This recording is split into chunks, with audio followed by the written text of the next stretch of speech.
Skvortsov, publisher of The Bell, brought to reason regarding the Name-Glorification by Bishop Theophan of Poltava, the editor-in-chief and publisher of the newspaper The Bell, was one Vasily Mikhailovich Skvortsov. In terms of spiritual disposition, he was an orthodox Christian, a sincere, simple, and guileless person, but spiritually short-sighted. Before the name-fighting heresy arose, the newspaper he published was his own private publication. But when the name-fighting heresy grew into a great hydra and required a separate and wide-ranging platform to spread its blasphemous propaganda, it chose to use the newspaper, The Bell, as its tool. The very name of the paper corresponded with the church's Blagovest, good tidings. The group brought Skvortsov into their ranks and elevated him to the title of synodal missionary, even though he had never preached publicly anywhere due to his inability. Nonetheless, due to the publication's new assignment, the group called him a synodal missionary. Of course, for his services, he was generously rewarded by the governing synod with financial payment. Through this participation, he became popular within the church bureaucracy. Deceived by the cunning of the group and under the spell of flattering name-fighting rhetoric, Skvortsov, serving the faction of Anthony Khrapovitsky, imagined that he was thereby serving God. With the help of his Bell, the Athonite exiles, those who glorify the name, were declared throughout Russia as dangerous enemies of the church and the state. In his ignorance and simplicity, Skvortsov did not realize the captivity and the looming danger he was in. Finally, this danger was revealed to him by chance in the following way. When he was returning to St. Petersburg from Crimea, where he had been at a health resort, he stopped on the way to visit Bishop Theophan of Poltava.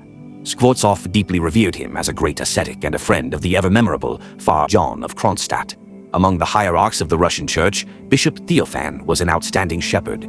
He was deeply respected by all bishops. During their meeting, Bishop Theophan found it necessary to explain the issue of the name of God to Skvortsov as follows. Vasily M. Skvortsov, 1859 to 1932. Vasily Mikhailovich, with your newspaper you have entered the service of the Holy Church. This is commendable, but you are entirely unaware of how your publication, issued under your name, is being used. In the pages of your bell, enemies of the Holy Church are writing, and the ringing of your bell resounds throughout the Russian land, corrupting minds and harming those who read your newspaper. You look at me with bewilderment, wondering what this harm consists of. Listen carefully and take this to heart for the salvation of your soul. A theological dispute arose on the holy mountain of Athos concerning the name of God. The elders and leaders of the Panteleimon monastery blasphemed the name of God. The numerous brotherhood of the monastery split into two sides. One side, agreeing with the ruling elders of Athos's Panteleimon monastery, blasphemed the name of God. The other side courageously rose in defense of the glory of the name of God. The heretical poison of the name-fighting heresy spread across the entire holy mountain of Athos. Through satanic influence, it spilled over into the Russian Church. The blasphemous heresy of the Athonite elders was taken under the protection of certain members of the Russian Synod, but not the entire Synod. The issue escalated through the influence of Synod members, that is, the group of Anthony Khrapovitsky, the guilty allies of the Athonite elders, supposedly acting with consent of the entire Holy Synod, expelled 1,500 monks, defenders of divine truth, from 2 Russian Athonite monasteries, disgracefully cast them into the world, and subjected them to fierce persecution. The lawless men who rose against divine truth and destroyed Athonite monasticism are known to you, they write in your newspaper. Archbishop Theophan of Poltava, 1872, 1940. The issue that stirred a terrible storm and shakes the whole structure of the Holy Church of Christ lies in the spiritual battle between 2 sides. The right side confessor monks, called the Name-Glorifiers, endured all suffering, firmly holding the banner of defending the glory of the name of God, even unto death. They will carry it to the throne of the dread judge in his glory, for whose name they lay down their lives, wandering in exile on earth.